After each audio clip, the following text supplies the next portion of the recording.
Welcome to the Vision Gate. Myself Rahul Jha. और हम लोग बात कर रहे थे इंडस्ट्रियल इंजीनियरिंग की।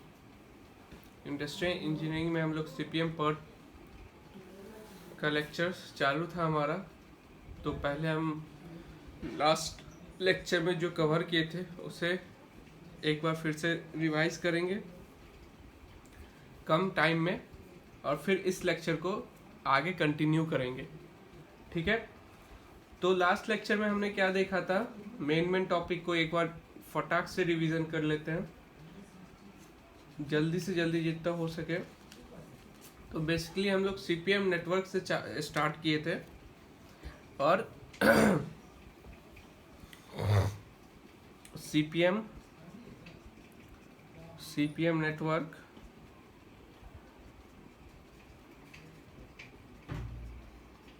सीपीएम नेटवर्क्स और उसमें हमने देखा था हमारे पास, हमने ब्रॉडली प्रोजेक्ट्स को दो पार्ट्स में, सब पार्ट्स में क्लासिफाई किया था, deterministic project and probabilistics project. Projects को ब्रॉडली हमने दो पार्ट में कैटेगराइज किया था। Deterministic projects, we have broadly categorized the projects into two different parts. First one is deterministic project,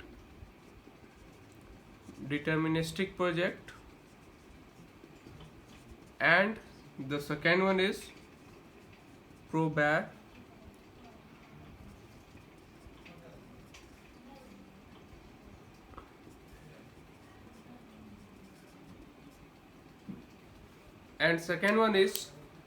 probabilistic project। ठीक है। all activities are well known and their duration are fixed। ये हमारा किसका था example, deterministic project का। और probabilistic project में क्या होता है, most of the activities are unknown.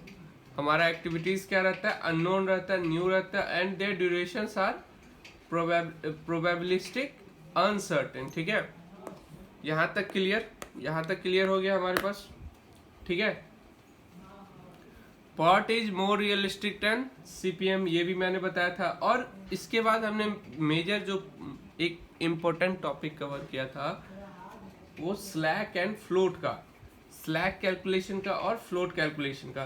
तो स्लैक कैलकुलेशन के लिए हमने कौन सा फॉर्मूला अप्लाई किया था, slack is equal to latest occurrence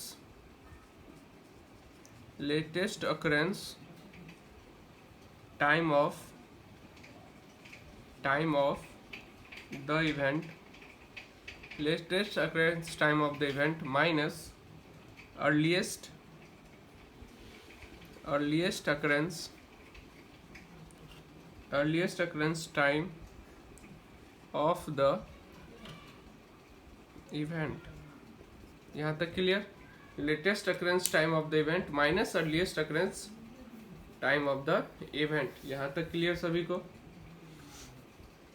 इसके बाद बात करें तो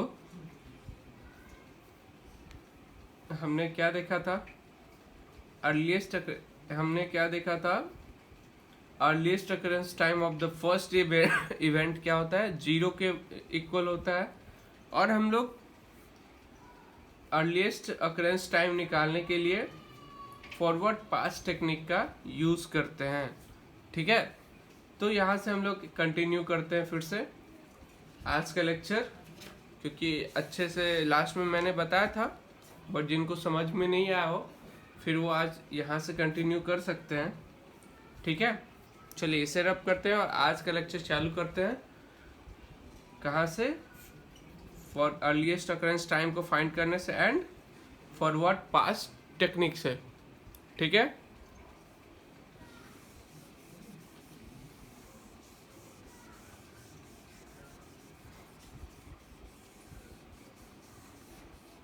फॉरवर्ड पास टेक्निक।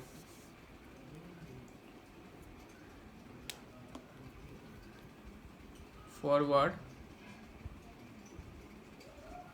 पास टेक्निक। अच्छा, फॉरवर्ड पास टेक्निक में क्या रूल है हमारे पास? जो हमारा मान लो दो रास्ते से किसी एक इवेंट का बन रहा है, तो इन दोनों में से जो मैक्सिमम होगा उसको हम लोग सेलेक्ट करेंगे। इसको मैं अच्छे से फिर से एक बार डिटेल में बता देता हूँ। मान लो एक इवेंट आई है, इसका कुछ EI होगा, ठीक है, मीन्स अर्लीस्ट अकरेंस टाइम होगा। दूसरा इवेंट हमारा J है, इनका खुद का कुछ EJ होगा, ठीक है, इनका खुद का EJ होगा। यहाँ तक क्लियर? अब मान लो हमारा K इन दोनों के मतलब K तक पहुंचने के लिए EK फाइंड करने के लिए दो ऑप्शन है हमारे पास, DIK and DJK। EK find करने के लिए दो ऑप्शन है हमारे पास, EI plus DIK and EJ plus DJK, ठीक है। तो हम कौन सा ऑप्शन सेलेक्ट करेंगे? हम वो ऑप्शन सेलेक्ट करेंगे जो इनमें से मैक्सिमम हो, जो इन दोनों में से मैक्सिमम हो। EI प्लस DIK और EJ प्लस DJK में से जो ज़्यादा मैक्सिमम होगा उसको हम लोग सेलेक्ट करेंगे। EK equal to maximum EI plus DJK, EI plus DIK comma EJ plus DJK। यहाँ तक सभी को समझ में आया? यही है फॉरवर्ड पास टेक्निक। और फॉरवर्ड पास टेक्निक एक सिंपल का तो समझ में ही आ गया। मान लो सिर्फ एक रहता है तो कैसे निकालते हैं? EI plus DIK equal to EJK, ठीक है। यहाँ तक समझ में आया?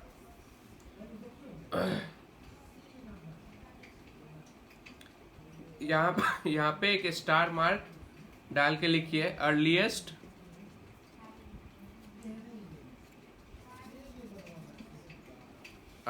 occurrence time of last event,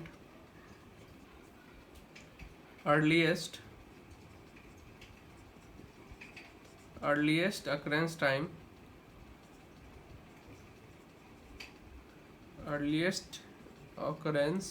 time of last event equal to project completion time equal to project completion time। earliest occurrence time of last event equal to project completion time।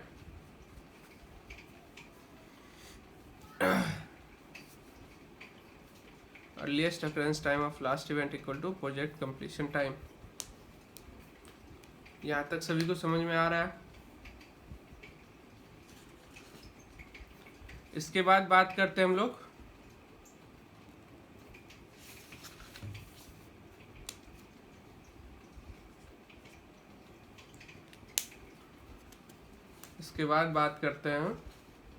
Next topic की, जो कि हमारा latest occurrence time है।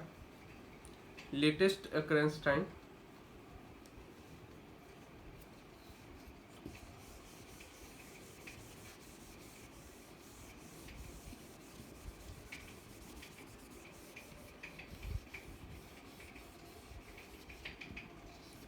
Next topic हमारा क्या है? Latest occurrence time.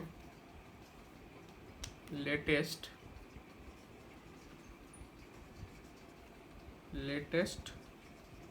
Occurrence time, सब heading डालिए लेटेस्ट अकरेंस टाइम, ठीक है। अब क्या होता है लेटेस्ट अकरेंस टाइम? पहले डिफिनीशन लिखिए, फिर हम अच्छे से समझाते हैं। The project can begin based on due date specified by the customer. If due date is not given, then project completion time become due date। ये एक ड्यू डेट का कंसेप्ट है। And latest occurrence time equal to due date और project completion time होता है। ठीक है, पहले फॉर्मूला लिखिए,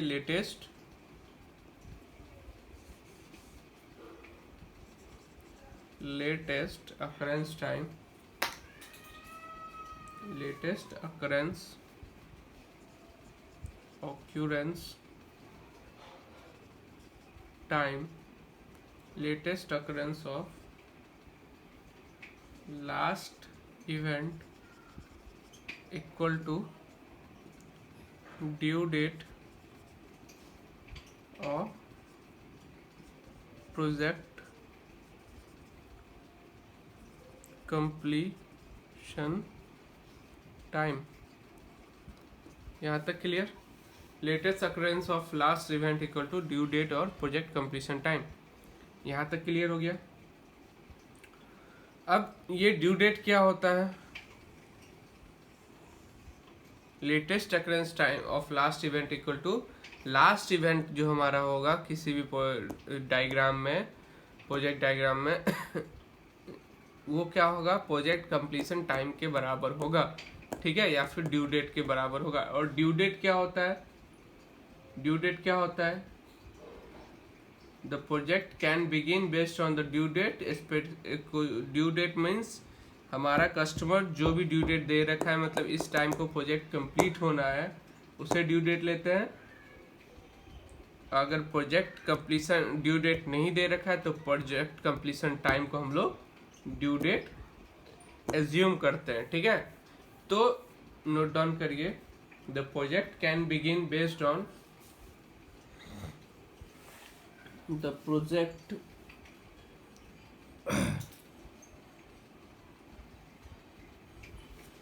the project can begin the project can begin the project can begin based on due date specified by the customer, specified by the customer. If due date is not given, if due date is not given, then project completion time become due date. Then project completion time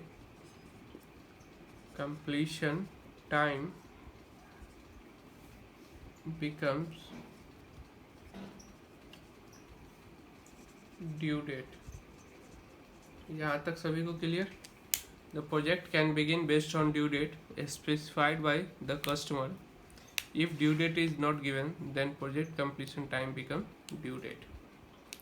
यहाँ तक सभी को clear हो गया? अब आगे बात करते हैं ड्यू डेट या फिर लेटेस्ट अकरेंस टाइम हम लोग को फाइंड करने में, जैसे कि अर्लीस्ट अकरेंस टाइम फाइंड करने में हम लोग फॉरवर्ड पास टेक्निक का यूज़ करते थे। सिमिलरली उसी तरह से लेटेस्ट अकरेंस टाइम फाइंड करने में हम लोग बैकवर्ड पास टेक्निक का यूज़ करते हैं। स्टार मार्क डाल के लिखिए, backward pass technique is used, star mark, backward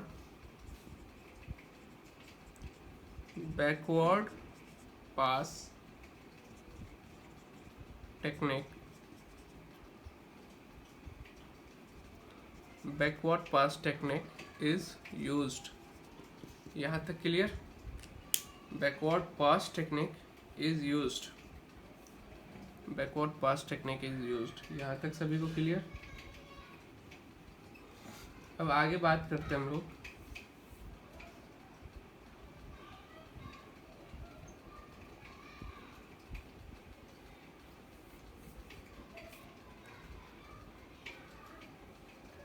backward pass technique कैसे अप्लाई करते हैं। ठीक है, बैकवर्ड पास टेक्निक कैसे अप्लाई करते हैं।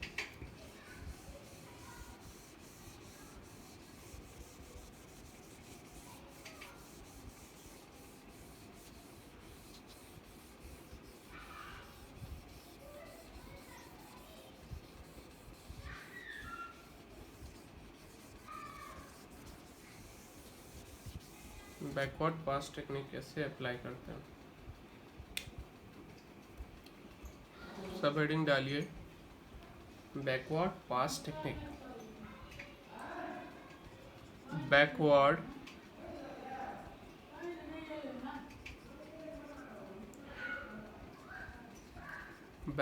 पास technique.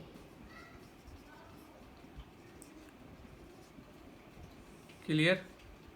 Backward pass technique means I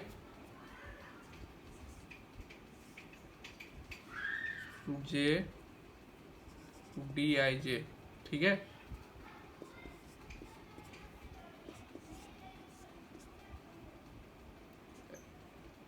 LI equal to what. अगर हमें LJ मालूम है, क्योंकि ड्यू डेट हमारे पास मालूम होता है, ठीक है, जनरली। तो अगर हमें LJ मालूम है तो LI हम लोग कैसे फाइंड कर सकते हैं, ठीक है। वैसे ही सिमिलर फॉरवर्ड पास टेक्निक में क्या मालूम था, हमें EI मालूम था और EJ फाइंड करना था, ठीक है। तो उसी तरह यहाँ पे हमें LJ मालूम होगा और LI फाइंड करना होगा। तो कैसे करेंगे, ठीक है। LI equal to LJ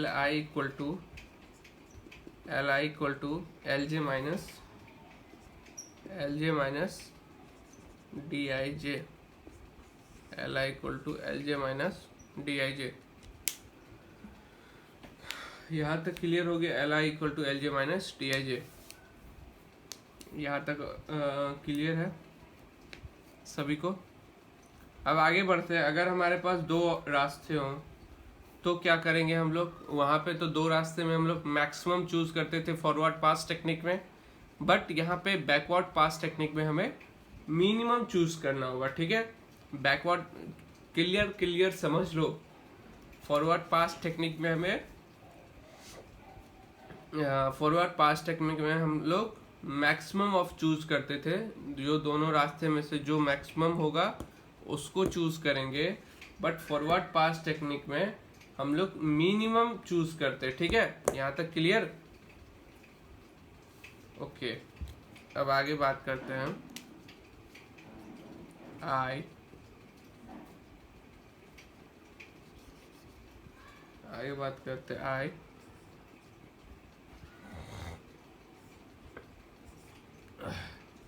J K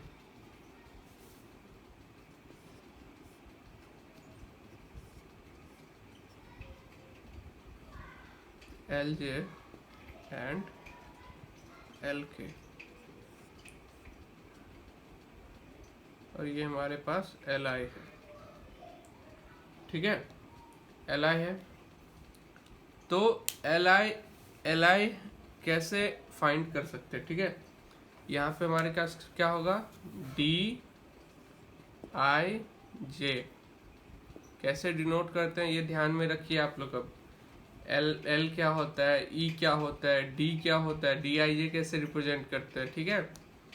DIK, यहाँ तक क्लियर। अब हमें अगर LI निकालना है तो कैसे निकालेंगे। LI निकालना है तो LI क्या हो जाएगा, LJ माइनस DIJ। या तो ये हो सकता है LI, या तो LK माइनस DIK हो सकता है LI। तो इन दोनों में से कौन सा हम लोग सेलेक्ट करेंगे।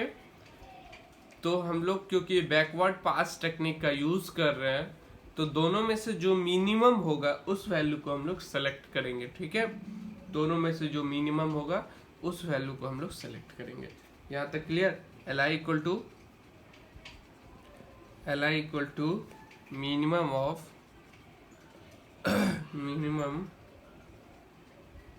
LJ minus DIJ, LK minus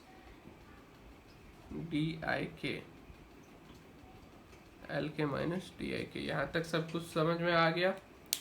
LJ minus DIJ and LK minus DIJ, but minimum शब्द नहीं भूलना है। मिनिमम शब्द बहुत ही इंपॉर्टेंट होता है। मिनिमम शब्द बहुत इंपॉर्टेंट है, इसे ध्यान में रखिए, ठीक है। यहाँ तक समझ में आ गया। यहाँ पे एक नोट पॉइंट डाल के सॉरी, यहाँ पे एक स्टार मार्क डाल के लिखिए latest occurrence time of first event equal to 0। ये समझ गए होंगे आप लोग। यहाँ पे एक स्टार डाल के लिखिए। फिर अभी मैं न्यूमेरिकल करवाने वाला हूँ तो और अच्छे से समझ में आ जाएगा आप लोग का। Latest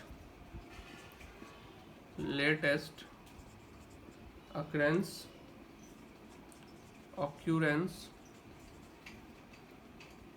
time latest occurrence time of first event equal to 0। latest occurrence time of first event is equal to must be equal to 0। इसे स्टार मार्क डाल के नोट डाउन कीजिए। यहाँ तक सभी को समझ में आ गया? ठीक है, यहाँ तक सभी को समझ में आ गया है। अब आगे बढ़ते हम लोग एक एग्जांपल लेते हैं जिसमें हम लोग स्लैक फाइंड करेंगे। ठीक है, और स्लैक फाइंड करेंगे। देखिए बहुत कुछ समझ में आएगा आप लोग को इस एग्जांपल से। नोट डाउन करिए, इसे रब करते हैं।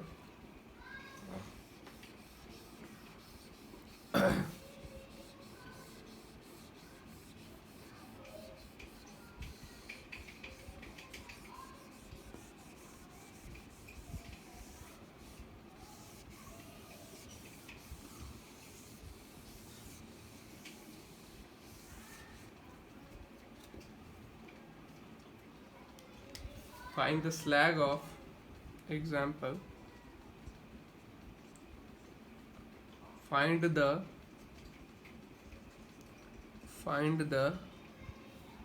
slag of all events.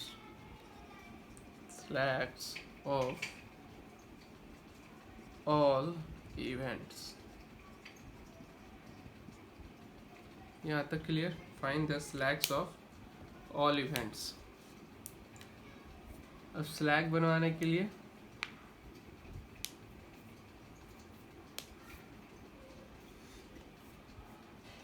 Find the slags of all events. क्या करना होगा?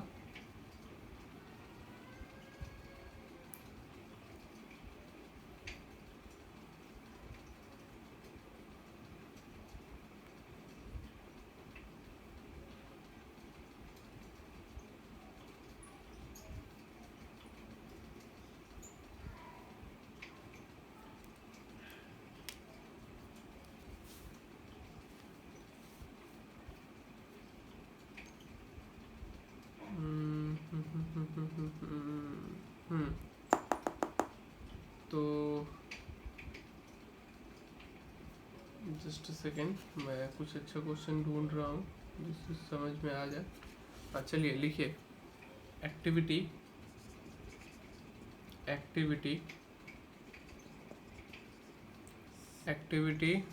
And durations. Activity and durations हमारे पास दिए हुए हैं। एक्टिविटी क्या है? 1,2, ड्यूरेशंस 5। ठीक है, 1,3 ड्यूरेशन 7। ठीक है, 1,4 ड्यूरेशन 4।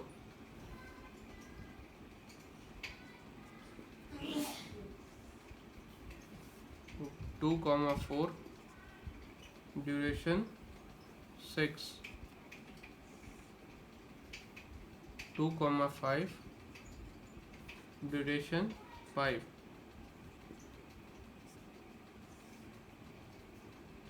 3,5 ड्यूरेशन 8। ठीक है, 5,6 ड्यूरेशन 4। 4,5 ड्यूरेशन 3।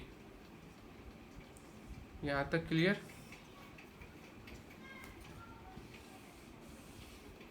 यहाँ तक समझ में आ गया? ये तो कुछ समझने वाली बात ही नहीं है, क्वेश्चन है। अब इसका पहले हम लोग को क्या करना पड़ेगा? इससे पहले हम लोग को नेटवर्क डायग्राम तैयार करना पड़ेगा, फिर हम लोग को स्लैग निकालना है हर एक इवेंट का। ठीक है, पहले हम लोग को क्या करना पड़ेगा, नेटवर्क डायग्राम कंप्लीट करना पड़ेगा, फिर हम लोग को स्लैग निकालना पड़ेगा हर एक इवेंट का। ठीक है, अब आगे बात करते हैं।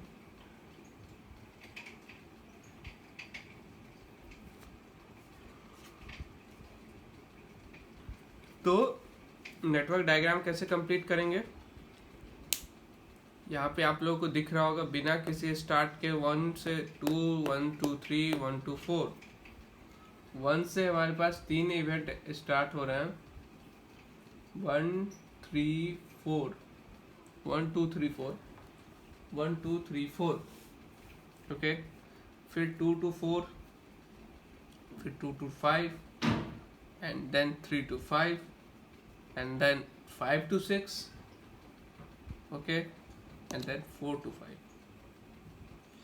और सारा का ड्यूरेशन हमें दे रखा है। तो पहले तो इसे मैं रब करता हूँ, इसके बाद डायग्राम तैयार करता हूँ, नेटवर्क डायग्राम, फिर स्लैग हम लोग हर एक इवेंट का कैलकुलेट करते हैं। ठीक है, हर एक इवेंट का हम लोग स्लैग कैलकुलेट करते हैं।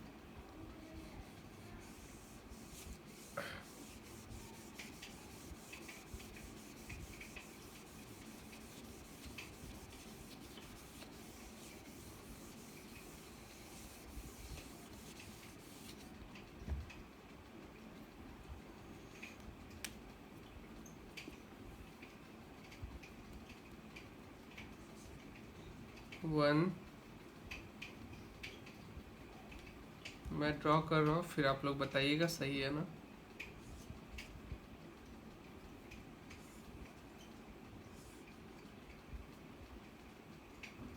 Four, 2 and 3।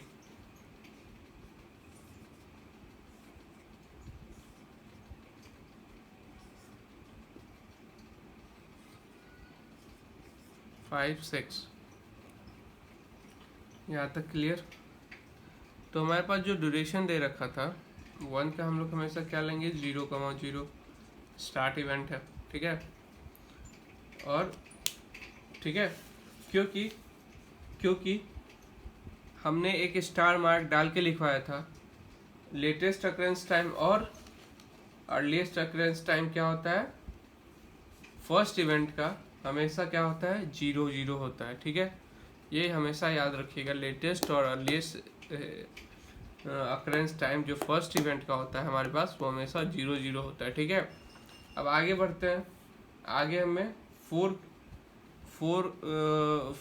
to 4 है, तो ड्यूरेशन क्या ऑब्टेंड हो रहा है, हमारे पास ड्यूरेशन क्या है ऑब्टेंड हो रहा है, 2 to 4 भी है हमारे पास एक एलिमेंट है। ठीक है, 2 to 4 हमारे पास ड्यूरेशन क्या था, 4 5 एंड 1 to 4 क्या था, 4, 1 to 2 क्या था हमारे पास, 5 एंड दिस वन 7। ठीक है, 2 to 4 क्या था, 6 एंड 3, देन 5, देन 8, देन 4। अब हर एक एलिमेंट में 2 बॉक्स डब्बा टाइप बना दो। ये किनका जगह है, EIN, LI, LJ जो भी है, E6 and L6, E4 and L4, E2 and L2। अब 0 दे रखा है, तो E4 के 4 तक हमें पहुंचने के लिए सिर्फ एक रास्ता है, तो इसमें कुछ सोचना ही नहीं है। नहीं, सॉरी, 4 तक पहुंचने के लिए एक और रास्ता भी है, 2 to 4 भी है। ठीक है, 2 to 4 ही है भी है, तो इसको अभी रहने देते हैं। ठीक है, 2 तक पहुंचने के लिए सिर्फ एक रास्ता है हमारे पास, इस रास्ते के थ्रू हम लोग 2 तक पहुंच सकते हैं। तो मैक्सिमम ये पॉजिटिव क्या उसको बोलते थे हम लोग, क्या बोलते थे, फॉरवर्ड पास टेक्निक से 2 का और E2 क्या हो जाएगा, 5, 0 + 5 = 5, 0 + 5 = 5।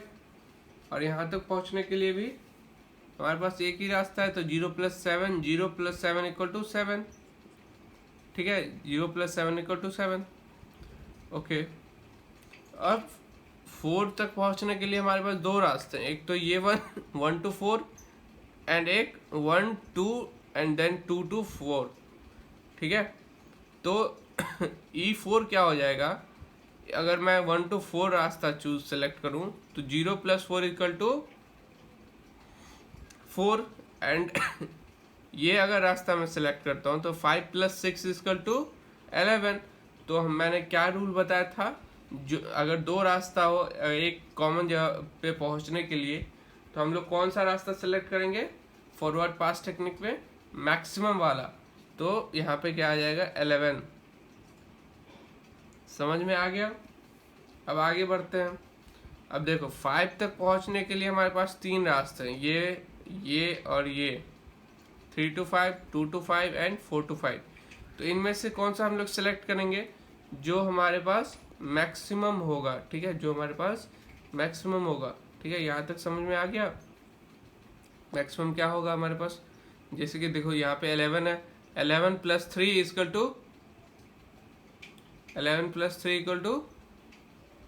14। ओके, फिर ये क्या है, 5 + 8 = 5 + 5 = 10। और यहाँ पे क्या है, 7 + 8 = 15। तो मैक्सिमम क्या हो गया, 15। तो यहाँ पे क्या आ जाएगा, 15। यहाँ पे क्या आ गया, 15। ओके, यहाँ पे क्या आ गया हमारे पास, 15। और 6 तक पहुँचने के लिए हमारे पास सिर्फ एक ही रास्ता है, तो 15 + 4 = 19। ओके, तो जो हमारे पास लास्ट अगर जो LJ होता है वही हमारा EJ भी होता है, E6 जो होगा वही हमारा L6 भी होगा। तो इसलिए हम लोग 19 अगर यहाँ पे है लिखे हैं तो इस डब्बे में भी 19 डाल दो। अब हम लोग यहाँ से फिर बैकवर्ड टेक्निक लगाएंगे, और बैकवर्ड में क्या चलता है, मिनिमम चलता है। ठीक है, और माइनस चलता है। ठीक है, वहाँ पे प्लस होता है, ऐड होता है, यहाँ पे माइनस करते जाएंगे। 19 - 4 = 15। ओके, 15। अब 3 15 - 8 = 15 - 8, 3 तक पहुंचने के लिए एक ही रास्ता है ना, 15 - 8 7। अब 15 - 5, यहाँ तक पहुंचने के लिए एक ही रास्ता है, 15 - 5। यहाँ तक 2 के पास पहुंचने के लिए दो रास्ते हैं, एक यहाँ से भी आ सकते हैं, एक यहाँ से भी आ सकते हैं, तो इसको रहने देते हैं। और 4 तक पहुंचने के लिए एक ही रास्ता है, तो 15 - 3 = 12। ठीक है, अब देखो यहाँ पे गेम होगा, 12 - 6 बताओ, 6 होता है, 6। और 15 - 5, हमारे पास 2 तक पहुंचने के लिए दो रास्ते हैं, एक 4 to 2 एंड, क्योंकि बैकवर्ड जा रहे हैं ना, 5 to 2। तो हम लोग बैकवर्ड टेक्निक का भी यूज कर रहे हैं, तो इन दोनों में से मिनिमम सेलेक्ट करेंगे। तो मिनिमम हमारे पास क्या है, 6। तो यहाँ पे 6 आ जाएगा। अब हमारे पास सारा कंप्लीट हो गया, हर एक एलिमेंट, हर एक एक्टिविटी का EIN LI। ओके, अब हम लोग स्लैग फाइंड करेंगे हर एक इवेंट का। तो स्लैग क्या होता है, ये LI माइनस, या फिर LJ बोल लो, कुछ भी बोल दो, डेनोशन बोल दो, LJ - EJ। ठीक है, LI - EI हमारे पास स्लैग होता है। तो 1 का दोनों सिमिलर है तो 0 होगा, 3 का 0, 5 का 0, 6 का 0। ठीक है, इन सब का स्लैग क्या है, 0 है हमारे पास। 2 का स्लैग क्या हो जाएगा, 6 - 5 1 हो जाएगा। 4 का स्लैग क्या हो जाएगा, 12 - 11 1 हो जाएगा। और बाकी का स्लैग हमारे पास 0 हो जाएगा। तो स्लैग एट, हम लोग कैसे इसे डिनोट करेंगे, स्लैग एट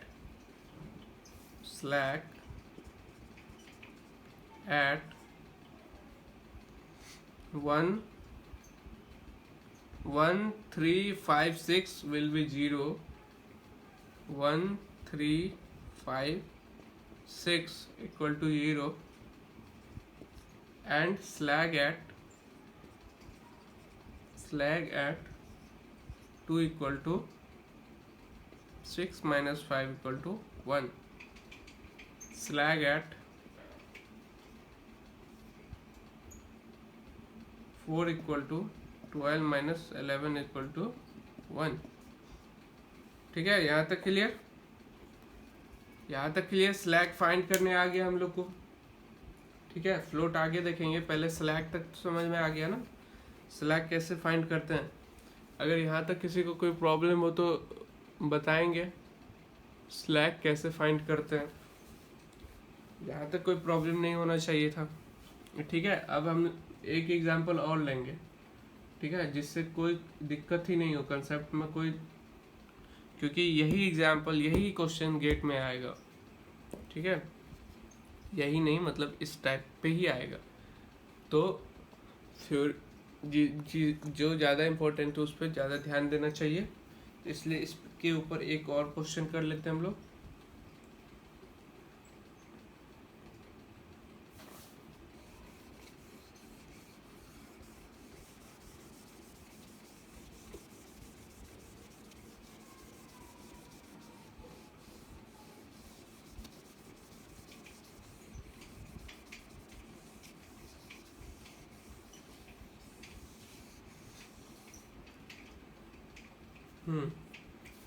आगे बात करते हैं।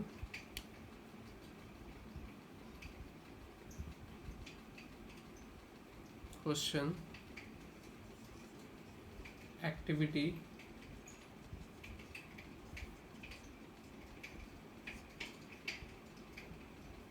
नोट डाउन करिए। प्रेडिसर्स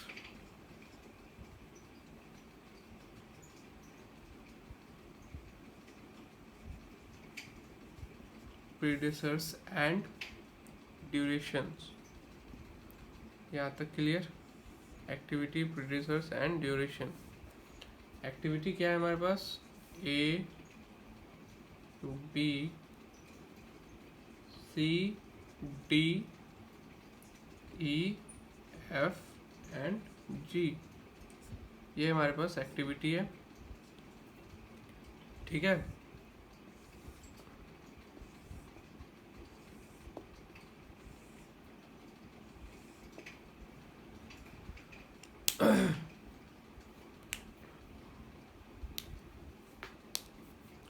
ये हमारे पास एक्टिविटी है।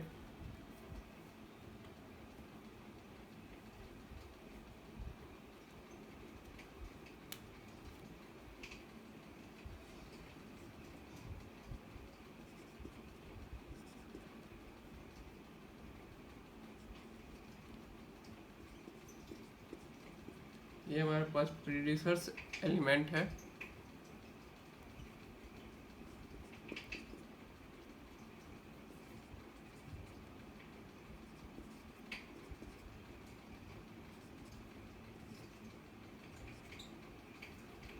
चलिए, यहाँ तक सभी को समझ में आ गया। अब बात करते हैं find the slag of all events. Find the slag of all events. Question वही है। अब हमें क्या पहले ड्रॉ करना है? अरे इस टाइप का क्वेश्चन आ रहा है तो पहले हम लोग क्या ड्रॉ करना पड़ेगा? Network diagram. फिर से उसके बाद हम लोग को हर एक एलिमेंट का स्लैग फाइंड करना पड़ेगा। ठीक है, चलिए तो फाइंड करते हैं, इसे रब करते हैं।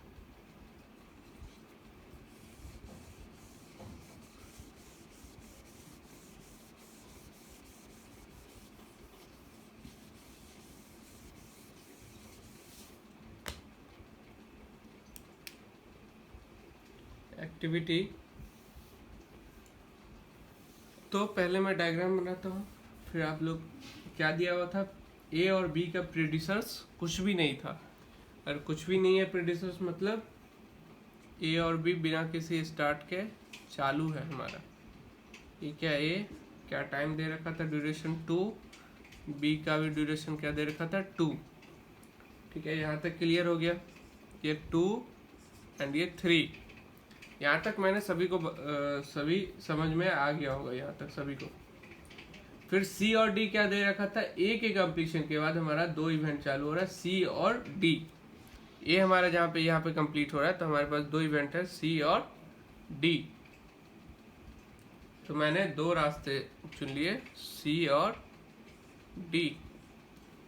फिर क्या दे रखा था, बी के कंप्लीशन के बाद ई चालू हो रहा है, बी के कंप्लीशन के बाद बी यहाँ पे कंप्लीट हो रहा है, फिर ई चालू हो रहा है। मैंने ऐसा इसलिए बनाया इन दोनों को इस डायरेक्शन में, क्योंकि मुझे आगे दे रखा है, दिख रहा है कि डी और ये डी है हमारा, ये हमारा क्या है, सी है। आप लोग को भी धीरे धीरे प्रैक्टिस करने के बाद समझ में आ जाएगा, क्योंकि आगे दे रखा है ना डी और ई। डी का टाइमिंग क्या दे रखा है, 7। डी क्या, सॉरी 7 नॉट 12, और ई का 10। सी का क्या दे रखा है, 7। तो हमारे पास क्या ऑप्शन आ जाता है, सी का 7 दे रखा है, डी का 12 दे रखा है, ई का 10 दे रखा है। ठीक है, तो हमारे पास डी और ई के कंप्लीशन के बाद क्या आ जा रहा है, एफ। डी और ई के कंप्लीशन के बाद क्या आ जा रहा है, 1 2 3 4 एफ आ जा रहा है। ठीक है, और सी और एफ के कंप्लीशन के बाद जी आ जा रहा है। तो सी और एफ को मैंने कंप्लीट करवाया। एफ का क्या टाइमिंग दे रखा है, 3। सी का क्या दे रखा है, 7। इन दोनों को कंप्लीट करवाया। इनके बाद हमारा कौन सा आ रहा है, जी। जी जिसका टाइमिंग 4, ड्यूरेशन 4 दे रखा है। यहाँ तक सही सभी को समझ में आ गया होगा नेटवर्क डायग्राम। ठीक है,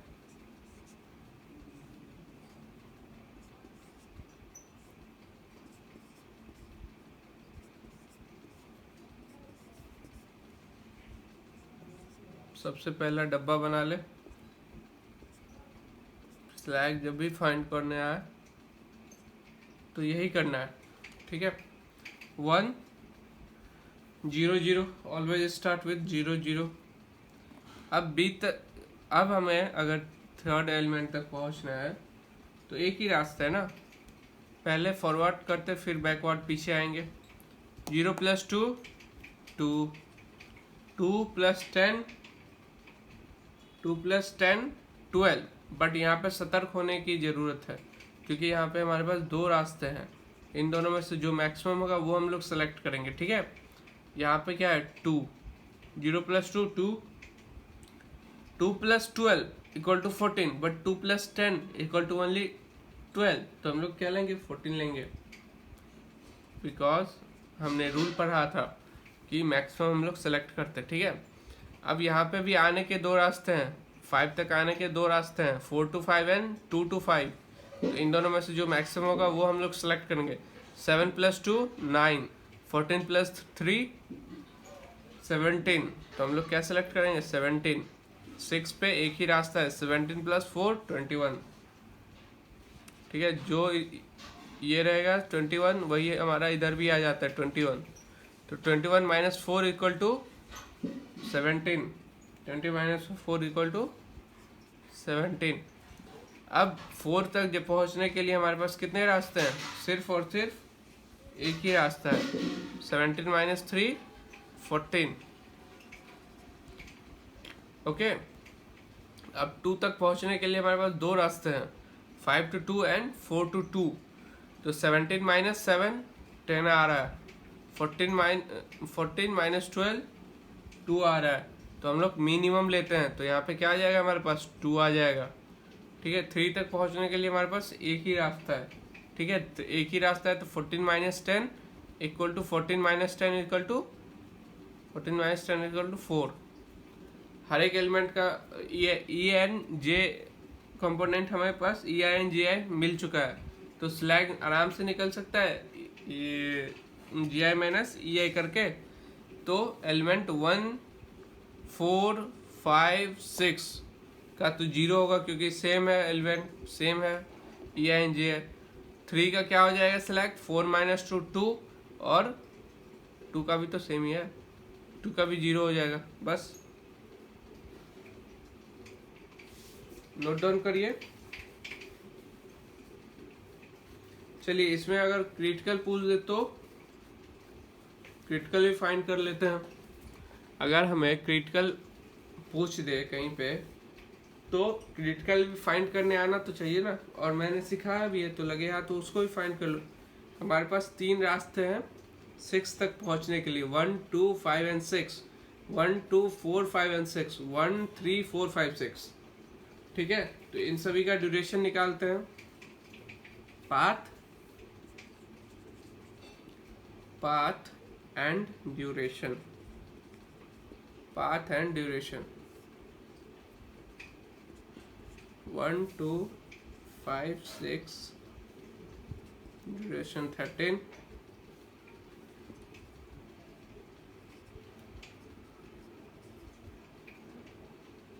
किस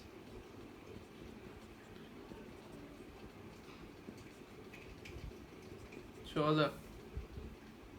ठीक है, तो हमारे पास क्रिटिकल कौन सा हो गया, ये वाला मैक्सिमम ड्यूरेशन। ठीक है, 1 2 4 5 6। आप देख सकते हैं मैक्सिमम ड्यूरेशन में स्लैग 0 है, समझ गए। तो यहाँ पे लिख सकते हैं slack eight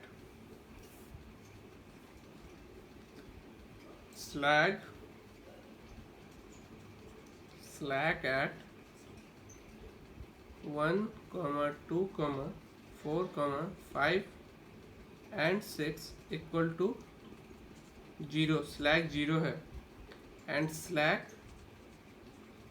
eight 3 equal to 4 minus 2 equal to 2।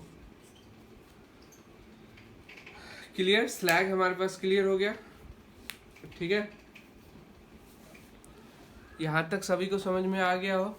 अगर आप लोग कहीं भी समझने में प्रॉब्लम आ रहा हो तो कमेंट सेक्शन में डालिए, और उस पर ध्यान जरूर दिया जाएगा, हर एक कमेंट पे ध्यान दिया जाएगा। अब आगे हम लोग बात करेंगे फ्लोट की।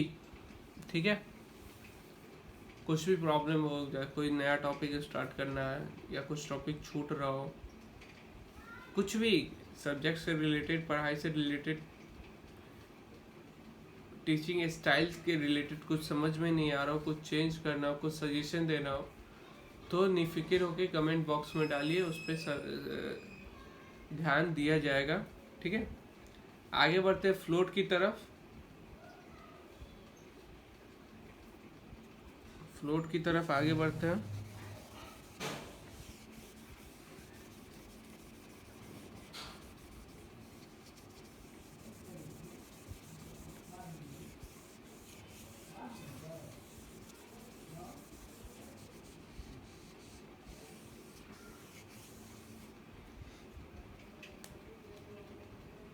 फ्लोट इक्वल टू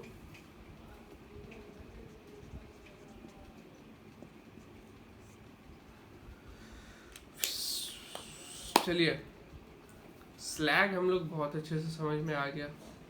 ठीक है, अच्छे से समझ में आ गया स्लैग हम लोग को। अब हम लोग फ्लोट की थोड़ा सा बात कर लेते हैं। ठीक है, कंप्लीट तो नहीं, नेक्स्ट वीडियो में इसे भी कंप्लीट कर देंगे। अभी थोड़ा सा डील कर लेते हैं फ्लोट को।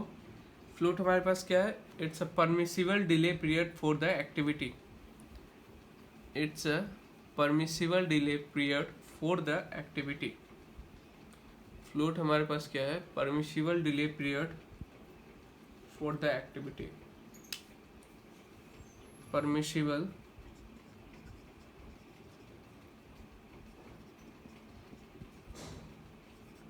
Permissible delay period for the activity. यहाँ तक clear. Permissible delay period for the activity मतलब कितना डिले हम लोग कर सकते हैं एक्टिविटी में। ठीक है, परमिसिबल डिले पीरियड कितना हम लोग परमिट है हमारे पास, कितना हमारे पास टाइम है डिले करने का एक्टिविटी को, कितना हमारे पास ऑप्शन है, ठीक है। Float equal to 0। अच्छा, फ्लोट हमारे पास 3 टाइप के होते हैं। ब्रॉडली फ्लोट को हम लोग 3 टाइप में कैटेगराइज किए हुए, float equal to 0, float greater than 0 and float less than 0। Float equal to 0, float greater than 0 and float less than equal to 0, ठीक है। अब फ्लोट इक्वल टू 0 को हम लोग क्या कहते हैं, what we call float equal to 0 critical activity, and float greater than 0 non critical activity, and float less than 0 is super critical activity, ठीक है। अब इन तीनों एक्टिविटी को अच्छे से समझते हैं क्या होता है ये, ठीक है। अच्छे से एग्जाम्पल से भी समझा दूंगा, घबराने की बात नहीं है। जैसे जैसे हम लोग सिलेबस कंप्लीट कर रहे हैं वैसे वैसे आप लोग को बस समय देना है, पढ़ना है, ठीक है। Float equal to 0 equal to critical activity, note down करें, critical activity, float greater than 0 non critical activity, non critical activity, super critical activity, super critical activity, super critical activity, critical activity, non critical activity and super critical activity, ठीक है।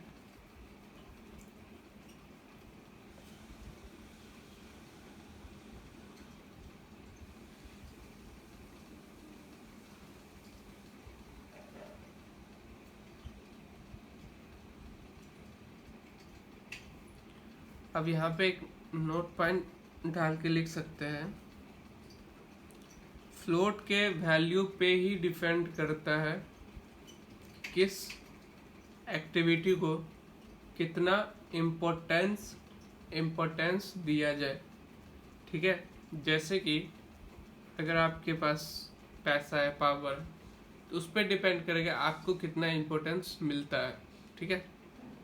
Similarly float value पे यहाँ पे depend करता है कि कितना importance मिलेगा उस एक्टिविटी को, ठीक है। यहाँ तक समझ में आ गया तो नोट डाउन करिए, बेस्ड ऑन फ्लोट वैल्यू, इसे रब करते हैं,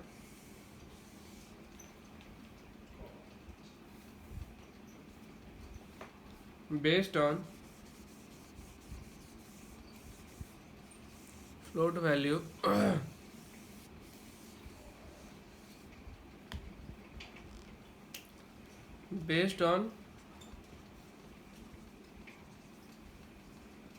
based on float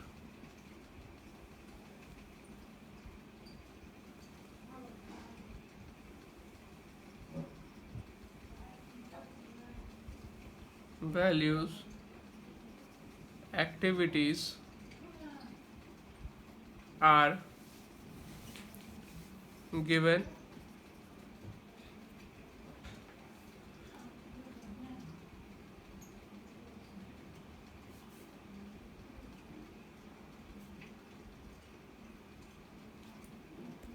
importance, activities are given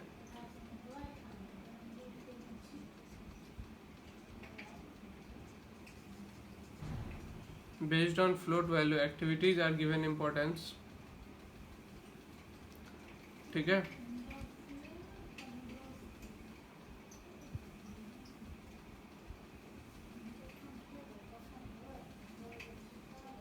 If float is negative means,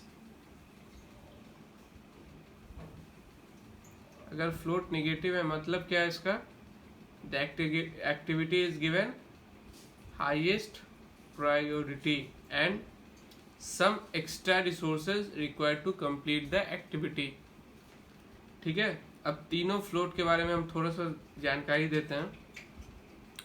अगर हमारे पास फ्लोट नेगेटिव है मीन्स फ्लोट लेस देन 0 है, मतलब उसमें हम पीछे चल रहे हैं, ठीक है। तो कुछ और रिसोर्सेज ऐड करके और सबसे ज़्यादा प्रायोरिटी उस एक्टिविटी को देना पड़ता है हमें, जो कि उसे टाइम पे लाया जाए और कंप्लीट किया जाए, ठीक है। तो वो सबसे सुपर क्रिटिकल एक्टिविटी इसीलिए हम लोग करते हैं क्योंकि उसमें सबसे पीछे रहते हैं और उसमें सम एक्स्ट्रा रिसोर्सेज की ज़रूरत होती है और उसे हाई प्रायोरिटी पे हम लोग रखते हैं। तो नोट डाउन करिए, float is negative means the activity is given highest priority. Float is negative. Float is negative means the activity is given highest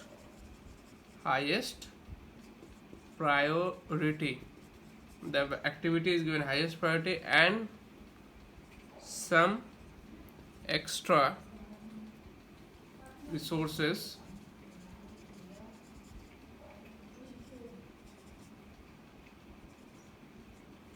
required to complete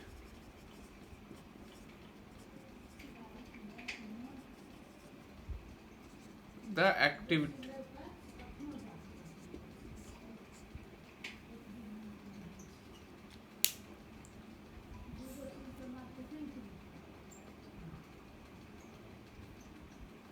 Float is negative means activity is given highest priority and some extra resources required to complete the activity.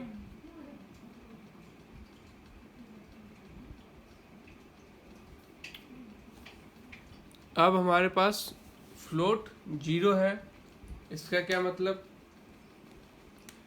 Float equal to 0 का क्या मतलब है, means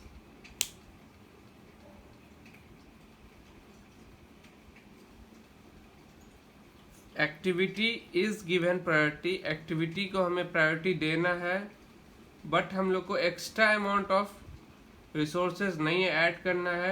जो amount of resources चल रहा है मतलब सही पाथ पे, रास्ते पे है, सिर्फ वो अमाउंट ऑफ रिसोर्सेज को लेके आगे बढ़ना है।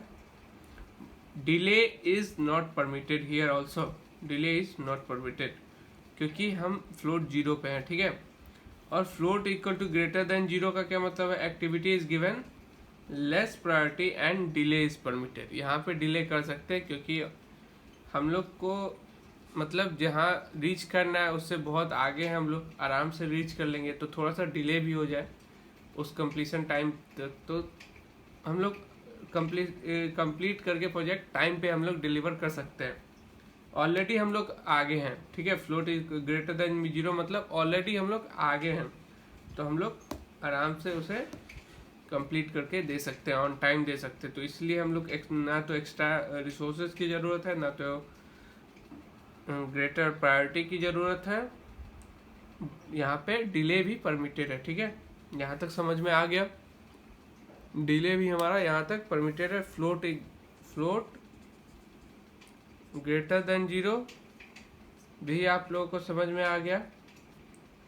Activity is given less priority and the delay is also permitted here. तो इन दोनों का डेफिनेशन हम लोग नेक्स्ट वीडियो में लिखेंगे और आगे बढ़ेंगे। इस वीडियो में अगर कुछ नहीं समझ में आया हो तब तक कमेंट कर सकते हैं आप लोग, कुछ डाउट हो अपना तो कमेंट कर सकते हैं। हमारे विजन गेट के बच्चे हमें मैसेज कर सकते हैं, हम ग्रुप में ऐड हैं और आप लोग के ग्रुप में ऐड हूँ मैं। और अगर वीडियो पसंद आया हो तो लाइक करें, शेयर करें, चैनल को सब्सक्राइब करें। इसी तरह के आगे वीडियो आते रहेंगे इस चैनल पे। तब तक के लिए धन्यवाद।